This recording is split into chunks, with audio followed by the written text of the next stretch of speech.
Oke guys, kembali lagi bareng gua yaitu Mimin, yakni admin di dalam channel Onisekai.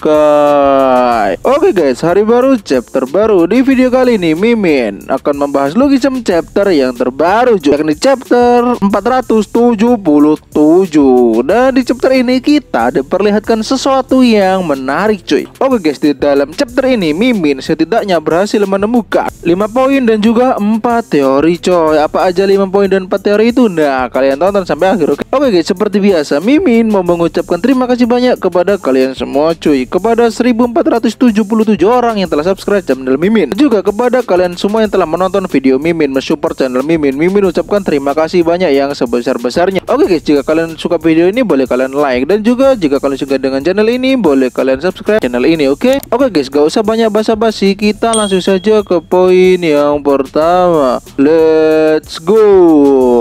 Oke guys, poin yang pertama. Pada awal chapter ini kita dikonfirmasi bahwa tidak ada yang mendengar ucapan Park Jin Young soal dua badannya pentol cuy. Dan dikonfirmasi Park Jin Young masih mengingat ucapan pentol yang masih ditahan tempo dulu. Kita dikonfirmasi juga kalau tujuan pentol adalah untuk menangkap Choi Dong-soo, dan secara kebetulan itu juga merupakan tujuan dari Ilhaewi sekaligus tujuan dari Park Jin Young itu sendiri coy. Namun sesaat setelah pentol menyebut nama Choi Dong-soo, Park Jin Young langsung kembali kehilangan kendali atas dirinya sendiri. Dia mengamuk dan membenturkan kepalanya ke tembok hingga berdarah. Dari sini kita bisa tahu guys bahwa trauma yang ditanamkan Choi Dong-soo ke dalam Park Jin Young sangat mengerikan dan sangat dalam, sehingga trauma itu bisa menghancurkan mental seorang Park Jin Young cuy. Tapi guys, meskipun tahu kondisi Park Jin Young sedang kehilangan kendali gitu, pentol ya dengan perasaan tidak bersalahnya dia masih nyerocos aja menanyakan berbagai macam pertanyaan kepada Park Jin Young guys. Ya memang gak ada adab ini ya pentol ini ya. Oke, next poin yang kedua. Oke guys, pada chapter ini kita dikonfirmasi bahwa Park Jin Young tidak akan pergi ke sisi Baekho, dan juga dia tidak akan pergi ke sisi Aliet. Park Jin Young memutuskan untuk tetap berada di Ilhaewi dikarenakan Park Jin Young tahu kelemahan Choi Dong-soo, sehingga nyawa Park Jin Young dalam bahaya karena diincar oleh Choi Dong-soo. Dikonfirmasi juga bahwa Ilhaewi sudah memiliki kekuatan guys, namun kekuatan itu jauh lebih lemah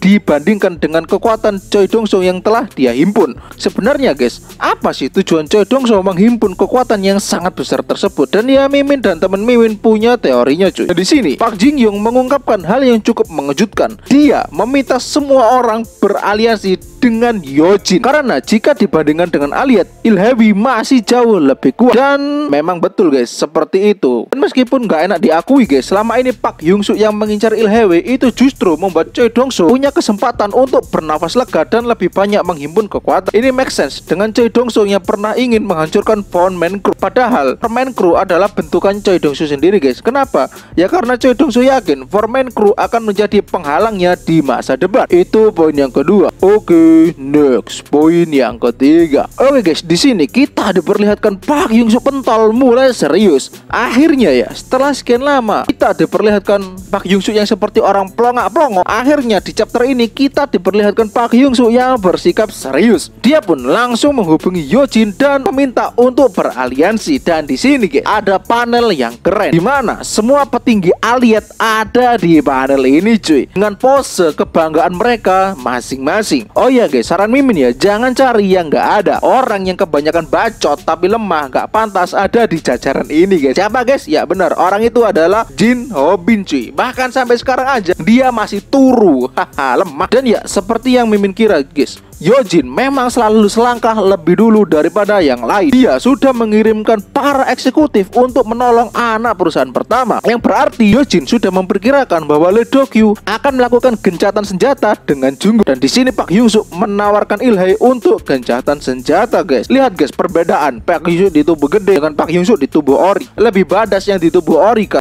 Itu poin yang ketiga. Oke, next poin yang keempat. Oke guys, di chapter ini kita dikonfirmasi kalau Junggo ternyata mengawasi mereka semua dari CCTV. Dan di panel ini kita diperlihatkan semua teman rahasia Junggo. Dan ya, ada Ty Lee, yang berarti apa? Akan ada rematch antara Park Hyung-soo Ori dengan Ty Lee di masa depan. Ditambah dialog Ty Lee yang berjanji akan menghabisi kedua Park Hyung-soo tersebut guys. Pertanyaannya, apakah bisa dek menghabisi Park Hyung-soo dek? Udah disamsekin gitu, malah nggak tahu diri ya kan ya. Dan di chapter ini kita akhirnya diperlihatkan guys pertemuan antara Park Hyung-soo dengan Yojin. Di sini kita juga diperlihatkan dua orang yang tidak dikenal, tapi mereka diperkenalkan dengan anggota dari kantor pusat. Nah bener kan guys teori Mimin di video sebelumnya, jika ada anak perusahaan pasti ada induk perusahaan. Jika anak perusahaan sekuat itu, maka sekuat apa induk perusahaannya pasti lebih kuat guys. Itu poin yang keempat. Oke guys, poin yang kelima sekaligus poin yang terakhir. Oke guys, pada panel ini kita dikonfirmasi sebagai syarat untuk gencatan senjata dengan Yojin. Yojin meminta satu hal kepada Park Hyung-soo, dan hal itu masih belum disebutkan di chapter ini. Benarnya hal apa itu guys? Nah nanti akan Mimin bahas di teori ya guys ya. Dan di sini akhirnya Aliyah, Ilhewi dan Hostel bersatu dengan tujuan yang sama, yakni menangkap Choi Dong-soo. Tapi guys, sebelum menjatuhkan sang ketua, mereka harus menjatuhkan pengawalnya terlebih dahulu. Dan mereka akan melawan Jong-gun cuy. Dan untuk pertarungan mereka akan Mimin bahas di teori guys. So kalian tonton sampai akhir, oke? Oke guys, itu tadi 5 poin yang dapat Mimin temukan. Sekarang kita akan beralih langsung ke teorinya guys. Let's go.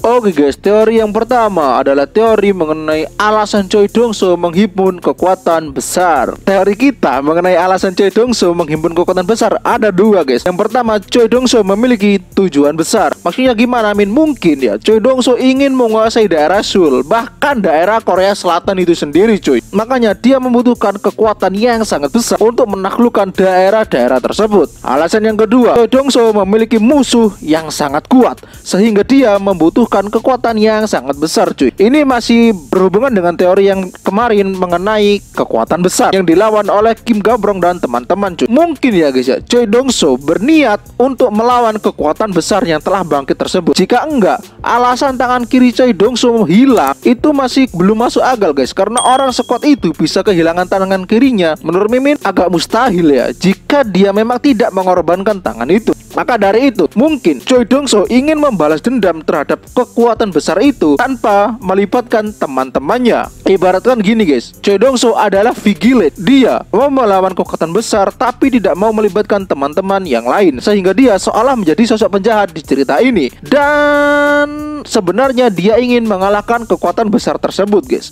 Itu teori kami. Menurut kalian gimana guys? Teori yang sangat liar bukan? Bahkan kami tadi berteori guys mengenai alur logisme ke depannya. Dari sini Aliyah dan juga Ilhewi beraliansi untuk menangkap Choi Dong-soo, kekuatan yang lebih besar. Sedangkan Choi Dong-soo menghimpun kekuatan untuk melawan yang jauh lebih besar dari kekuatannya. Jadi tidak menutup kemungkinan Aliyah, Ilhe, dan Choi Dong-soo akan beraliansi untuk mengalahkan kekuatan besar tersebut jika memang ada. Itu teori kami cuy. Sangat liar bukan guys? Menurut kalian gimana guys? Komen di bawah ya. Oke, next. Teori yang kedua adalah teori mengenai kemungkinan pertarungan Junggo melawan Jong-gun akan terjadi di masa depan.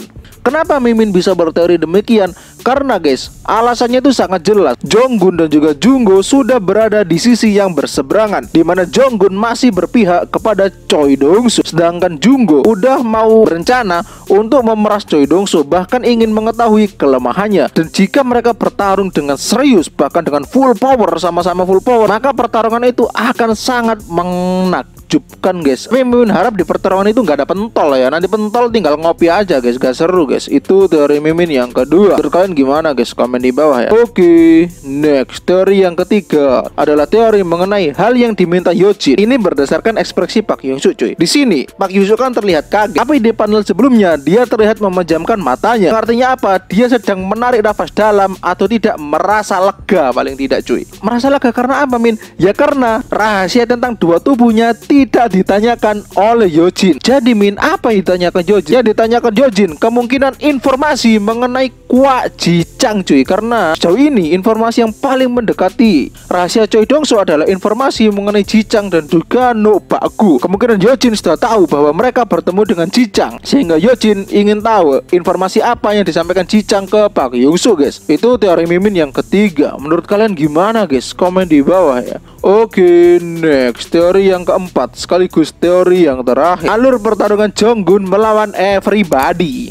Oke guys, di akhir panel ini kita diperlihatkan bahwa Jonggun sedang dikepung oleh aliansi yang sangat besar.